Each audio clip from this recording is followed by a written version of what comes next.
NDTV की खास पेशकश खबर महाराष्ट्र में आपका स्वागत है।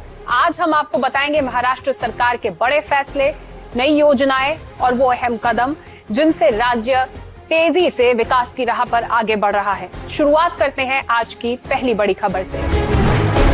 मुख्यमंत्री देवेंद्र फडणवीस की अध्यक्षता में मुंबई में एक समीक्षा बैठक हुई, जिसमें दावोस में वर्ल्ड इकोनॉमिक फोरम में साइन किए गए एमओयूज को लागू होने और राज्य में डेटा सेंटर्स की मौजूदा स्थिति पर चर्चा की गई। महाराष्ट्र देश का सबसे बड़ा डेटा सेंटर हब बनने की दिशा में तेजी से आगे बढ़ रहा है। सभी परियोजनाओं को गति देने के लिए मुख्यमंत्री ने प्रशासन को निर्देश दिए हैं कि भूमि आवंटन, पर्यावरणीय मंजूरी और अन्य आवश्यक अनुमतियां अगले 3 महीनों के भीतर पूरी की जाएं।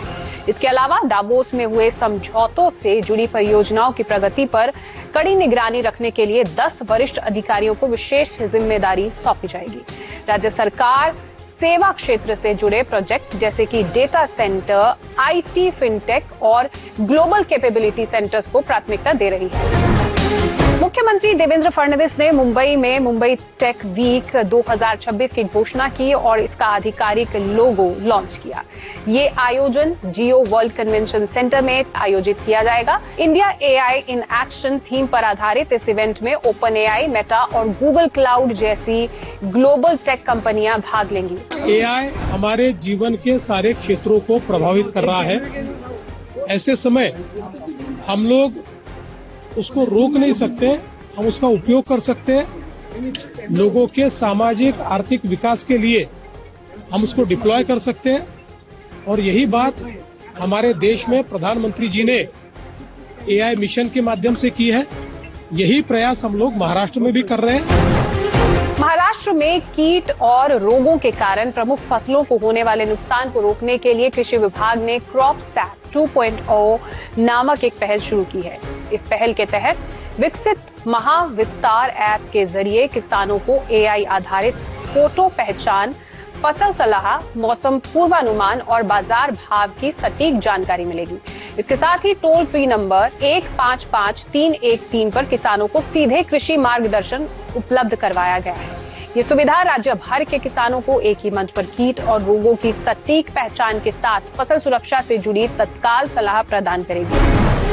मुख्यमंत्री देवेंद्र फडणवीस ने मुंबई में स्टेट लेवल बैंकर्स कमेटी की 171वीं बैठक की अध्यक्षता की। बैठक में उप मुख्यमंत्री सुनेत्रा पवार भी मौजूद रही। बैठक के दौरान मुख्यमंत्री ने बैंकों द्वारा किसानों को सिबिल स्कोर की तर्ज पर फसल ऋण देने से इनकार करने पर कड़ी नाराजगी जताई और ऐसे मापदंड लागू न करने के स्पष्ट निर्देश दिए। उन्होंने नेशनलाइज्ड बैंकों को आदेश दिया कि केवल मुनाफे पर ध्यान न देकर अपनी सामाजिक जिम्मेदारी भी निभाएं। इस अवसर पर बैंकों से राज्य के आर्थिक विकास को गति देने के लिए जमीनी स्तर पर सक्रिय रूप से काम करने और प्रधानमंत्री मुद्रा योजना को प्रभावी ढंग से लागू करने पर भी जोर दिया गया।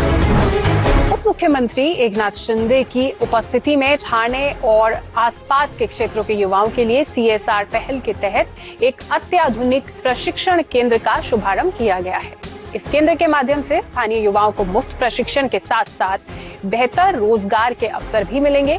ये सुविधा उद्योगों की जरूरतों के अनुरूप कुशल मानव संसाधन तैयार करने में महत्वपूर्ण भूमिका निभाएगी।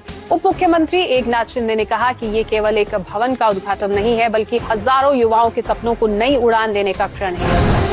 राज्य में स्किल डेवलपमेंट को बढ़ावा देने की दिशा में एक और कदम बढ़ाते हुए मुंबई में मुख्यमंत्री देवेंद्र फडणवीस की उपस्थिति में MOU signing ceremony for transforming skills ecosystem इन महाराष्ट्र नामक एक विशेष कार्यक्रम आयोजित किया गया। महाराष्ट्र के कौशल विकास विभाग और दक्षिण कोरिया के प्रमुख संस्थानों के बीच एमओयू पर हस्ताक्षर किए गए। इन समझौतों के तहत कोरिया के प्रसिद्ध लर्निंग फैक्ट्री मॉडल पर आधारित अत्याधुनिक प्रशिक्षण केंद्र स्थापित किए जाएंगे। साथ ही एक व्यापक लाइफ लॉन्ग लर्निंग डिजिटल रणनीति भी विकसित की जाएगी।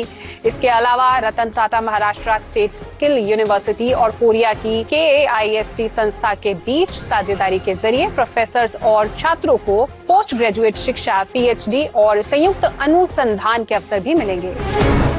तो ये थी इस हफ्ते की बड़ी और अहम खबरें। ऐसे ही हर अपडेट के लिए देखते रहिए एनडीटीवी की खास पेशकश खबर महाराष्ट्र।